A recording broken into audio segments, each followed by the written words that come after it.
मुद्दा देख रहे हैं आप, मैं हूं आपके साथ नेहा दुबे। यूक्रेन संकट पर विदेश मंत्री एस जयशंकर ने आज लोकसभा में बयान दिया।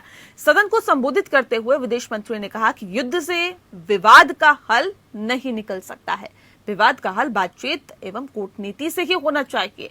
उन्होंने कहा कि भारत ने बूचा नरसंहार की कड़े शब्दों में निंदा की है। विदेश मंत्री ने ऑपरेशन गंगा पर भी बयान दिया। उन्होंने कहा कि यूक्रेन मसले पर भारत की पहली राय ये है कि हम इस संघर्ष के खिलाफ हैं। हमारा मानना है कि खून और रक्तपात और निर्दोष लोगों के मारने से किसी नतीजे पर नहीं पहुंचा जा सकता। आज के समय में किसी भी विवाद का हल निकालने का सही तरीका बातचीत और कूटनीति है। 20,000 लोगों को जिस तरह से हमने निकाला, उस पैमाने पर किसी और देश ने अपने नागरिकों को नहीं निकाला। वहीं रूस और यूक्रेन की जंग अब खतरनाक मोड़ पर आ गई है। कीव से सटे बूचा शहर में सैकड़ों शव मिलने का दावा यूक्रेन ने किया है। यूक्रेन ने रूस पर आम नागरिकों की हत्या करने का आरोप लगाया है। बूचा के डिप्टी मेयर टारसा शप्रावस्की ने दावा किया है कि यहां 300 से ज्यादा शव मिले हैं। यहां आज लोकसभा में यूक्रेन की स्थिति के बारे में चर्चा की गई। यूक्रेन की स्थिति पर कोई बहस का जवाब देते हुए विदेश मंत्री एस जयशंकर ने कहा कि बूचा में हुई हत्याओं की हम कड़ी शब्दों में निंदा करते हैं और हम स्वतंत्र जांच का आह्वान करने का समर्थन करते हैं।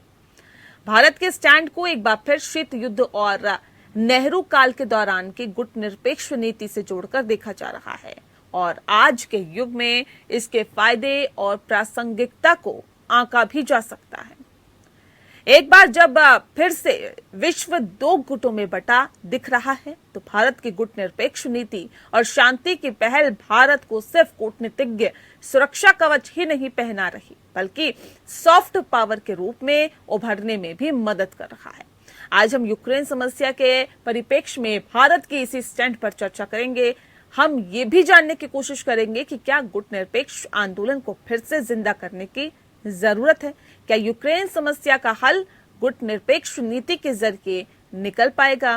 क्या छोटे देशों को भारत गुटनिरपेक्ष लीडरशिप दे पाएगा?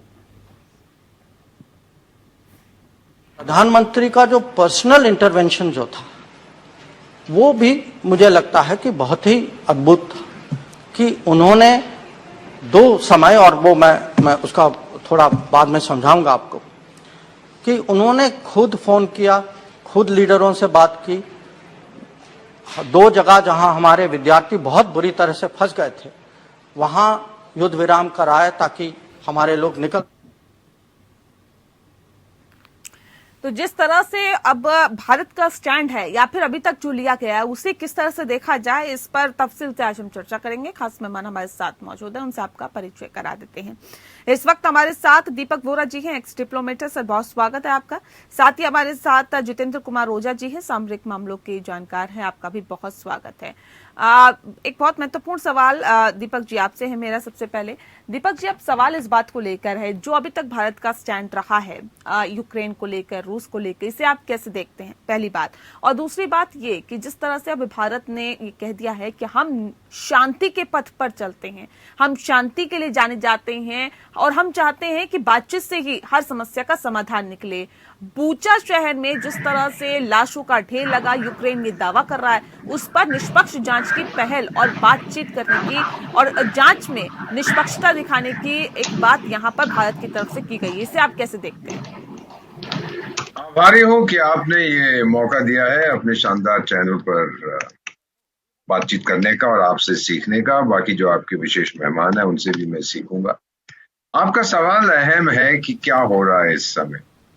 जब कभी भी युद्ध की स्थिति होती है तो सच्चाई सबसे पहली उसकी मौत होती है। देखिए कितनी अच्छी तरह से मेरे सहयोगी डॉक्टर जयशंकर ने बताया है, हम लोग विदेश सेवा में इकट्ठे रहे हैं, कि जो कुछ वहां पर यूक्रेन में हुआ है, भारत की छवि क्या रही है, किस तरह से हमने 22,000 विद्यार्थियों का ऑपरेशन गंगा के अंतर्गत हमने इवैक्यूएशन कराया। बाकी देश हमसे कहने लगे कि हम बड़े ध्यान से देख रहे हैं कि भारत क्या कर रहा है।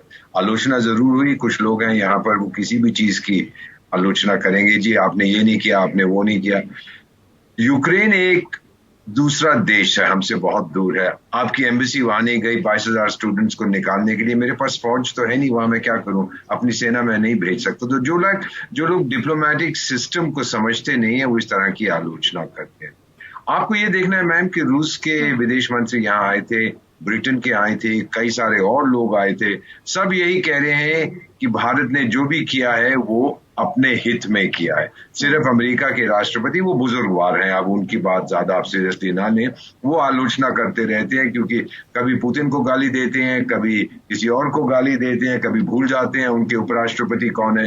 रियलिटी ये है, जो कुछ हमने किया है यूक्रेन में, ये एक मिसाल बन के रहेगा, क्योंकि पीस एंड स्टेबिलिटी पूरी दुनिया में, आपको मालूम है किस तरह से अंतरराष्ट्रीय सिस्टम बदल रहा है। पहले G7 होता था, फिर G8 हुआ, फिर G7 हो गया, जब रूस को निकाल दिया अब G20 हो गया है।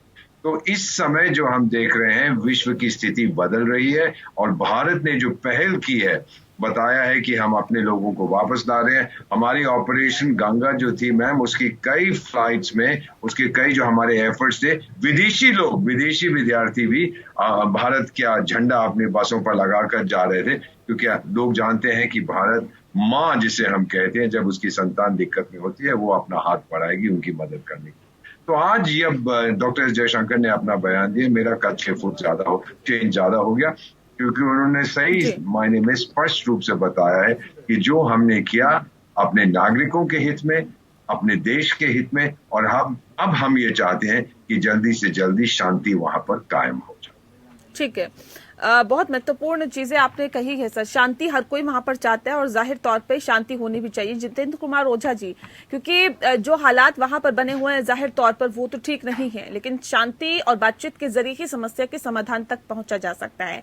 भारत की गुटनिरपेक्ष नीति और शांति की पहल भारत को सिर्फ कूटनीतिक सुरक्षा कवच ही नहीं पहना रहा है, बल्कि सॉफ्ट पावर के रूप में उभरने में भी मदद कर रहा है।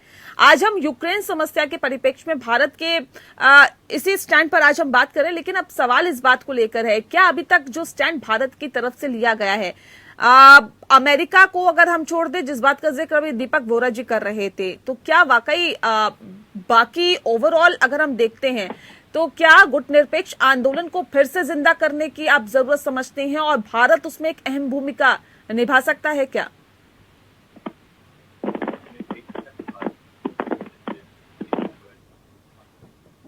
सोच समझ के यह निर्णय लिया गया है और एक किसी भी देश को अपनी एक आजाद नीति रखने की आवश्यकता है। और आने वाले समय में, मैंने पहले भी कहा, भारत को लोग बहुत गंभीरता से इसलिए लेंगे कि परिप्रेक्ष्य बदलने के साथ साथ हमारी मित्रता नहीं बदलती। तो रूस के साथ जो भी हमारे संबंध हैं, एक इसकी बहुत मजबूत बुनियाद है। आज हालात तरीके से हो गए हैं, लेकिन हम रूस को छोड़ना नहीं चाहते और ये हमारी विचार जो है किसी टैक्टिकल इंटरेस्ट के लिए गाइडेड नहीं है, पूरी दुनिया के स्थायित्व के लिए जरूरी है। आप देखिए कि अमेरिका में हुआ क्या है पिछले कुछ वर्षों में।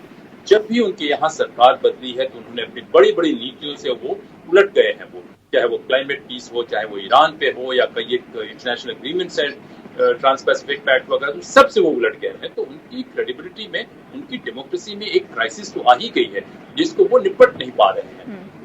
ऐसी स्थिति में भारत अकेला देश है पूरी दुनिया में जिसकी अमेरिका से भी मित्रता है, रूस से भी मित्रता है। और हम लोग का ये मानना है, जो भी भारत के सोचने वाले लोग हैं, और कोर्स सरकार ने जो भी निर्णय लिया वो बहुत ही तारीफ के काबिल है। कि कई दफे आपको पता होता है कि सही क्या है, लेकिन फिर भी आप सही बात नहीं कर पाते हैं। इस बार इस सरकार ने जो सही बात है उनको मालूम था और उन्होंने पूरे गंभीरता से, पूरे दृढ़ निश्चय के साथ उस बात को उन्होंने किया। तो ये जो हुआ है, जो आप कह रहे हैं, ये गुटनिरपेक्षता की बात नहीं है, ये रिस्पॉन्सिबल तरीके से की बात है। ये युद्ध नहीं होना चाहिए था। इस युद्ध में बहुत ज्यादा जो मानवीय कॉस्ट है वो अवॉइड होना चाहिए था, इसमें कोई शक की गुंजाइश नहीं। लेकिन भारत के लिए बहुत जरूरी है कि हमारी जो क्रेडिबिलिटी है, हमारी जो विश्वसनीयता है, चाहे वो रूस के साथ क्यों ना हो, चाहे अमेरिका के साथ क्यों ना हो, चाहे यूक्रेन के साथ क्यों ना हो, वो विश्वसनीयता बनी रहे। अगर आप बातें कर रहे हैं, प्रोवोक कर रहे हैं रूस को, तो उससे शांति नहीं आएगी। शांति आने के लिए आपकी दोनों की बातों को समझने की जरूरत है। और ये युद्ध जो है हम इंडोर्स नहीं कर पा रहे हैं, हम इंडोर्स कर भी नहीं रहे हैं और होना भी नहीं चाहिए, इससे जो भी ह्यूमन कॉस्ट है। लेकिन युद्ध के रोकने के प्रयास के लिए बहुत जरूरी है कि डिप्लोमेसी में भी जिसे हम कहते हैं, और थोड़ा सा भी इसे अच्छे से आपको समझाएंगे कि आपकी क्रेडिबिलिटी, आपकी विश्वसनीयता मजबूत हो, इस तरीके से भारत की विश्वसनीयता बढ़ी है जी। हाँ जी, मैं ये मानता हूँ। बिल्कुल। दीपक जी, भारत ने यूएन में क्योंकि ये कहा है कि बूचर नरसंहार की पूरी तरह से जांच होनी चाहिए, निष्पक्ष जांच होनी चाहिए। जेलेंस्की ने ये कहा है कि अगर यूएन जल्द कार्रवाई नहीं करता तो इसके रहने का कोई मतलब नहीं। कैसे इसे देखते हैं? नौजवान है, सर्कस के नहीं, कॉमिक एक्टर थे, कभी कभी चीजें कह देते हैं, कभी तो ऐसे करते हैं, अपने डोले दिखाते हैं, फिर रोते हैं कि नेटो कुछ नहीं कर रहा, फिर कहते हैं हाय ईयू कुछ नहीं कर रहा, फिर कहते हैं कि मुझे कोई ईयू में ले लो, फिर यूएन जनरल असेंबली के सामने नौटंकी करते हैं, अब यूएन सिक्योरिटी काउंसिल के सामने। हकीकत क्या है मैम, इनको देखिए, जब ये भाषण देते हैं, इनकी बॉडी लैंग्वेज देखिए, आंखें देखिए, साफ नजर आता है कि हकीकत कुछ और है और ये कुछ और बयान कर रहे हैं। अब ये कहना बड़ा आसान है कि मैंने 18,000 रूसी सिपाही मार दिए, 20,000 मार दिए, 15 लाख मार दिए, क्या फर्क पड़ता है? दिल को बहलाने के लिए ख्याल अच्छा है गालिब। मेन चीज ये है, ये यूएन को गाली देते हैं, फिर यूएन में आते हैं बातचीत करने के लिए, नेटो को गाली देते हैं, फिर नेटो से कहते हैं मेरी मदद करो, सबको गाली देते हैं, सबको कहते हैं मेरी मदद करो। इससे कुछ होने वाला नहीं है। मेन चीज जो मैं आपको समझा देता हूं, मेरा 50 साल का तजुर्बा है डिप्लोमेसी में, मैं उन्हीं लीडर्स की खास रिस्पेक्ट इज्जत करता हूं, ऐसे संकट में जो कहते हैं कि मेरा देश मुझसे बड़ा है, अगर मैं चला जाऊं बाहर जाके, ये जो हमारा मूवमेंट है इसको जिंदा रखूंगा, कम से कम पुतिन साहब, रूस जो है, अब जो तबाही वो बरसा रहे हैं मेरे देश पर, वो बंद कर देंगे अगर मैं चला गया, क्योंकि इन्होंने खुद इसको एक पर्सनल इशू बना दिया है। गाली दे देकर इससे कोई फायदा नहीं है। एक चीज आखिरी में कहूंगा, आपने चाणक्य का नाम सुना है, 1400 साल पहले उन्होंने, 2400 साल क्षमा कीजिए पहले उन्होंने कहा था कि मेरे दुश्मन का दुश्मन मेरा दोस्त है। ये कभी नहीं कहा था कि मेरे दोस्त का दुश्मन जरूरी मेरा दुश्मन है। मेरी दुश्मनी ना रूस से है, ना अमेरिका से है, ना यूक्रेन से है, ना ब्रिटेन से है, ना किसी और से। सबसे बड़ी चीज अंतरराष्ट्रीय संबंध में भरोसा होती है। सब लोग हम पे भरोसा करते हैं। आप तो ये जानते हैं कि रूस के विदेश मंत्री ने ये सजेशन भी दिया था कि भारत मध्यस्थता कर सकता है। इससे बड़ी और चीज क्या हो सकती है? पूरी दुनिया स्वीकार करती है हमारा कोई अलाइनमेंट नहीं है, अगर अलाइनमेंट है तो वो सेल्फ अलाइन। बिल्कुल, हमारा लोहा पूरी दुनिया मानती है, इसमें कोई दो राय नहीं है। सही बात आपने कही है। लेकिन ना एक बहुत महत्वपूर्ण सवाल ये भी है, क्योंकि हम जब चीन की बात करते हैं तो हमने देखा कि रशिया के साथ चीन के बेहतर संबंध है और ये हम देखते हुए आए हैं। लेकिन अब सवाल ये भी है, आपसे जानना चाहूंगी सर मैं, कि बूचर की जो तस्वीरें निकल के सामने आई जितेंद्र जी, जिससे चीन ये कह रहा है कि ये बेहाल और परेशान करने वाली है, लेकिन फिर भी रूस पर प्रतिबंधों को लेकर उसने कोई समर्थन नहीं किया। ये एक तरफ क्या ये कहा जा सकता है कि जिस रणनीति पर भारत चल रहा है और चीन भी बड़ी ही सोच समझ के साथ, बहुत सूझबूझ के साथ उस रणनीति को अपना रहा है? देखिए, जो चीन और रूस के संबंध है वो हालात ने उन्हें एक दूसरे के करीब ला दिया है, लेकिन चीन और रूस के बीच में प्रतिद्वंद्विता होनी ही है। लॉन्ग टर्म में चीन और रूस के बीच में डिफरेंसेस आएंगे ही। हुआ यह है कि जिस तरीके से साइबेरिया में चीन के लोगों का जाना हुआ, कई एक तरीके से उन्होंने चीन के रूस के रिसोर्सेज पे कब्जा कर लिया है, तो रूस में ऑलरेडी काफी मनमत है। और हम लोग ये मानते थे कि शीत युद्ध खत्म हो जाने के बाद अमेरिका को ज्यादा डायनामिज्म दिखाने की जरूरत थी और चीन से आने वाले खतरे को भांप के उन्हें रूस के साथ जो भी उनके कल्चरल डिफरेंसेस हैं, आप यकीन नहीं मानेंगे कि कई दफे जो पश्चिम के लोग हैं वो रूस को हमेशा से, कई सदियों से जो है रूस को अपने बराबर नहीं समझते रहे हैं। रूस में क्रिश्चियनिटी आ जाने के बाद एक बड़ा सिविलाइजेशन डिस्ट्रस्ट कहें, डिसडेन कहें, वो दिखाते रहे हैं और रूस का हमेशा वो अपमानित करते रहे हैं। तो शीत युद्ध खत्म हो जाने के बाद जो है उन्हें रूस को चीन के पास नहीं जाने देना चाहिए था, लेकिन वो करने के बजाय उनकी नेटो बार बार जाके प्रोवोक कर रही थी उसको, और उसका ये हिस्सा बने हुए थे यूक्रेन के जो वर्तमान राष्ट्रपति हैं ज़ेलेंस्की साहब। तो इस तरीके से वो लेके आए हैं। चीन को पता है कि आज की तारीख में रूस को उसके साथ रहना है। चीन को पता है कि उसकी मुख्य प्रतिद्वंदिता होगी कभी तो अमेरिका से होगी और उसमें रूस को अपने साथ रखे हुए हैं। लेकिन रूस के लोग बहुत बहादुर लोग हैं, उनकी अपना इतिहास है, वो बड़े स्वाभिमानी लोग हैं, तो वो भी इसमें लगे हुए हैं। तो चीन जो कह रहे हैं कि निश्चित रूप से चीन जो है काफी फूट के कदम रख रहा है, लेकिन जो दुर्भाग्य की बात है कि अमेरिका जो इतना बड़ा सुपर पावर है वो शायद ताकत के नशे में, उसके जो पॉलिसी मेकर्स या किस नशे में, या मायोपिया उन्हें हो गया है या कैटरेक्ट हो गया है कि वो अपने देश के हितों की बात वो नहीं समझ पा रहे हैं और वो जिद कर रहे हैं कि जो उनके मित्र भी हैं वो भी उनके साथ डूबे, वो भी अपना नुकसान करें। तो इसमें जो आप कह रही है कि सूझबूझ तो चीन निश्चित रूप से दिखा रहा है, उसे दिखाना चाहिए, लेकिन जिस दिन भारत थोड़ा और मजबूत हो जाता है, हम इकोनॉमिकली और पावरफुल हो जाते हैं, तो आप यकीन माने कि भारत और रूस की मित्रता तो हमेशा रहनी है, लेकिन रूस और चीन की मित्रता फिलहाल एक आवश्यकता है दोनों देशों की। दीपक वोरा जी, क्योंकि रूस और यूक्रेन के बीच जंग सर 40 दिन से ज्यादा हो रहे हैं, ये लगातार चल रही है, हर तरफ यही उम्मीद की जा रही है जिसका जिक्र आप थोड़ी देर पहले कर रहे थे कि हम भी चाहते हैं कि वहां पे शांति बहाल हो, दोनों देशों के बीच शांति हो और वार्ता के जरिए इसका समस्या का समाधान ढूंढा जा सके, लेकिन ऐसा होता हुआ दिखाई नहीं दे रहा। अब रूस ने डोनबास में अपनी पकड़ मजबूत करने की तैयारी कर ली है, हमला और तेज हो सकता है, आने वाले दिन यूक्रेन के लिए और कठिन हो सकते हैं सर, इसे कैसे देखते हैं आप? क्योंकि रियल लाइफ और रियल लाइफ में जेलेंस्की अंतर नहीं समझ पा रहे हैं सर, इसका हम जिक्र पिछले 40 दिनों से कर रहे हैं, लेकिन अब आपको क्या लगता है कि और ज्यादा तबाही का मंजर अब यूक्रेन में देखने को मिल सकता है क्या? मैम, जो आप जिस तरह से पेश करती हैं उसके साथ डिसएग्री करना बहुत कठिन है। ओझा साहब की मैं बात सुन रहा था, बहुत इज्जत करता हूं, बहुत जानकारी है इनके पास। आपने बिल्कुल सही फरमाया है कि फिलहाल तो ये जो जेलेंस्की साहब है ये अपनी रैम्बो इमेज को बहुत एंजॉय कर रहे हैं, ग्लोबल सुपर फाइटर हैं ये, और कभी रोते हैं, कभी हंसते हैं, कभी धमकी देते हैं, कभी अपने डोले दिखाते हैं, फिर रोते हैं, फिर हंसते हैं, फिर कहते हैं नेटो बेकार है, और फिर पुतिन से कहते हैं मुझसे बातचीत करो, एटसेट्रा एटसेट्रा। मैंने जो देखा है मेरे तजुर्बे में, मैं आपको अगर आप 1-2 मिनट दे मैं समझा देता हूं कि अंतरराष्ट्रीय स्थिति में अगर परिवर्तन आता है तो उसके 2 कारण हो सकते हैं। एक तो पर्सनालिटी में परिवर्तन आए, या फिर नीति पॉलिसी में, चेंज ऑफ पॉलिसी या चेंज ऑफ पर्सनालिटी।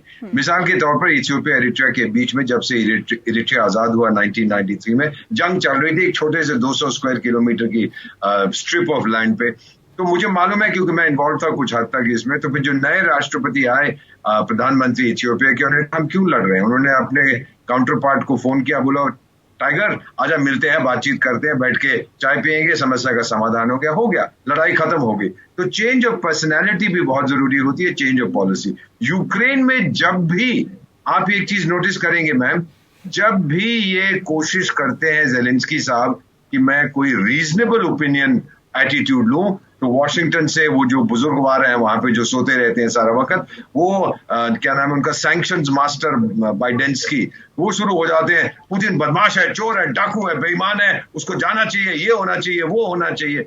इस तरह से गाली गलौज करने से तो कोई समाधान नहीं निकलता। और आप वेस्टर्न मीडिया, आपका जो चैनल है, कम से कम आप दोनों साइड देखते हैं, वेस्टर्न मीडिया में मैं जो देखता हूं कितनी गाली वो देते हैं पुतिन साहब को और रूस को, उन्होंने मानवाधिकार का ये कर दिया, इतने लोग मार दिए। और मैडम जब ये सब खत्म हो जाएगा, जब सच्चाई आपके सामने आएगी, ये मैंने दुनिया में देखा है, ये सब एग्जैजरेशन है, कुछ नहीं हो रहा। लेकिन सर इन सबके बीच क्या पुतिन अब विलन बन गए हैं? और सवाल इस बात को लेकर क्या दुनिया दुत्कार रही है रूस और पुतिन को? अपने देश में नहीं बने हैं विलन, ये पश्चिमी देशों में विलन बने। वो तो चाहते हैं कि चला जाए क्योंकि वो मजबूत है, वो चाहते हैं कोई नपुंसक लीडर जैसे वो शुरू में थे जब सोवियत संघ टूटा था, बोरिस येल्सिन जैसा कोई आए जो सारा वक्त शराब पीता रहे, कहीं आप लोगों ने जो करना है करिए, मैं आपको चुनौती नहीं दूंगा। लेकिन पुतिन साहब ने एक चीज करी है कि मदर रशिया को मैं दोबारा ताकतवर बनाऊंगा, ये गवारा नहीं है पश्चिमी देशों। ठीक है जितेंद्र जी, अब सवाल इस बात को लेकर भी है सर, पहली बार रूस के खिलाफ भारत ने अंतर्राष्ट्रीय लेवल पर यह कहा है कि बूचर नरसंहार की जांच होनी चाहिए। क्या ये रूस समझेगा कि आखिर किस वजह से बोला गया है, या फिर इसे नेगेटिव पॉइंट के तौर पर देखा जा सकता है? पहली बात। और दूसरी बात ये कि क्या पुतिन पर अब बूचर नरसंहार को लेकर केस चल सकता है क्या? देखिए, अभी जो युद्ध चल रहा है इसमें फिजिकल वॉर के साथ साथ इंफॉर्मेशन वॉर भी चल रही है। और जैसे बोरा साहब ने कहा कि जो इंफॉर्मेशन वॉर अमेरिका में चल रही है, वहां अमेरिका के इलेक्टोरेट में पैशन बढ़ाने के लिए चल रही है। और ये पॉलिटिशियन से उम्मीद की जा सकती है, किसी स्टेट्समैन से उम्मीद नहीं की जा सकती है कि आप पैशन इतना बढ़ा दें कि आपकी अपनी राष्ट्रनीति ही उसके बंधक में आ जाए, आप अपनी पॉलिसी को ही एक होस्टेज बना लें इस तरीके के इंफॉर्मेशन वॉर में। बुचा नरसंहार क्या है हम नहीं जानते हैं। भारत के लिए मैं कहता हूं कि हम किसी के पिछलग्गू नहीं हैं। हमारी एक अपनी नीति है, हमारे अपना एक आत्मसम्मान है, हमारी अपनी विश्वसनीयता है, और वो विश्वसनीयता सिर्फ रूस अमेरिका में नहीं है, पूरे अफ्रीका में हमें एक लीडर समझा जाता है। बोरा साहब ने आपको बताया, और ये सब चल रहा है पूरे साउथ ईस्ट एशिया से लेके कई जगह हमें अपना लीडर समझा जाता है, वो लोग हमारा सम्मान करते हैं। तो कहीं पर भी किसी किस्म की नरसंहार की बात आती है तो भारत को ये नहीं कहना है कि वो किसी के फायदे या नफे या नुकसान में है। भारत एक इतना सशक्त प्रजातंत्र है जिसकी बहुत पुराना इतिहास है जर्नलिज्म और डेमोक्रेसी का। ये हमारे इमेज के लिए जरूरी है कि हम किसी किस्म के नरसंहार का, जेनोसाइड का, या जो वॉर के भी जो प्रोटोकॉल्स है, कन्वेंशन है, उसका वायलेशन होता है तो हमें उस पर बात करनी चाहिए। और जो हमारे वास्तविक मित्र हैं और प्रिंसिपल एनिमी भी हैं, तो हमारा इसके लिए सम्मान करेंगे। तो ये है। दूसरी बात मैं ये कहूंगा कि देखिए, कई जगह देखने में आया कि रूस के सैनिक को मिलकर सिविलियंस को वो मदद कर रहे हैं। वो चाहते तो और एग्रेसिव हो सकते थे, लेकिन सिविलियंस को पानी पहुंचा रहे हैं, सिविलियंस को भोजन देने की कोशिश कर रहे हैं, उनको रिलीफ देने की कोशिश कर रहे हैं। दुर्भाग्य से वेस्टर्न मीडिया जो इंफॉर्मेशन वॉर का पार्ट है वो इसको नहीं दिखा रही है। तो बुचा नरसंहार जो है, किसने बुचा का नरसंहार किया ये हमें नहीं मालूम है, लेकिन इसकी जांच होनी चाहिए। और दूसरी बात, मैंने बोरा साहब और उनके जैसे ही और उनके समकक्ष के मेरे जो डिप्लोमेसी में गुरु रहे या मेरे वरिष्ठ अधिकारी रहे, उनसे सीखा कि अगर कोई बात हमें अपने मित्र के खिलाफ भी कहनी होती है पब्लिक प्लेटफॉर्म में, हम उनको कॉन्फिडेंस में लेते हैं, उनको बताते हैं कि देखिए मुझे इस बात पे ये पोजीशन लेना पड़ेगा, हम आपको बता रहे हैं। तो अगर कोई भी बात भारत कह रहा है किसी के भी इसमें, मुझे पूरा विश्वास है कि भारत उन दोनों जगह से, दो लोगों से बात कर रहा है। भारत, जैसे हमने कहा, किसी का पिछलग्गू नहीं है, लेकिन भारत की जो अपनी प्रिंसिपल पोजीशन है, निश्चित रूप से डिप्लोमेसी यही कहती है कि आप टैक्टफुल होके कम अच्छे शब्दों का इस्तेमाल करें। लेकिन अच्छे शब्दों के इस्तेमाल करने का मतलब ये नहीं होता कि हम अपने जो हमारी मॉरल प्रिंसिपल या एथिकल या नेशनल इंटरेस्ट ड्रिवन अप्रोच है, उस अप्रोच में हम डाइल्यूट करें। चलिए सर, बात तो उसी हिसाब से मैं समझता हूँ कि ये बुचा के बारे में ये ठीक है सर। ठीक है सर, बहुत शुक्रिया सर आप दोनों मेहमानों का हमारे साथ इस खास चर्चा में जुड़ने के लिए। तो इन सबके बीच भारत ने एक बार फिर से साफ कर दिया है कि ना ही वो रूस का समर्थन कर रहा है, ना ही वो यूक्रेन का समर्थन कर रहा है, वो शांति का समर्थन कर रहा है। और एक बार फिर से जब यूएन में ये मुद्दा उठा तो भारत ने साफ कह दिया कि बुचा नरसंहार की निष्पक्ष जांच होनी चाहिए और शांति से बातचीत के जरिए ही इस समस्या का समाधान ढूंढा जाना चाहिए। मुद्दा में इतना ही। नमस्कार।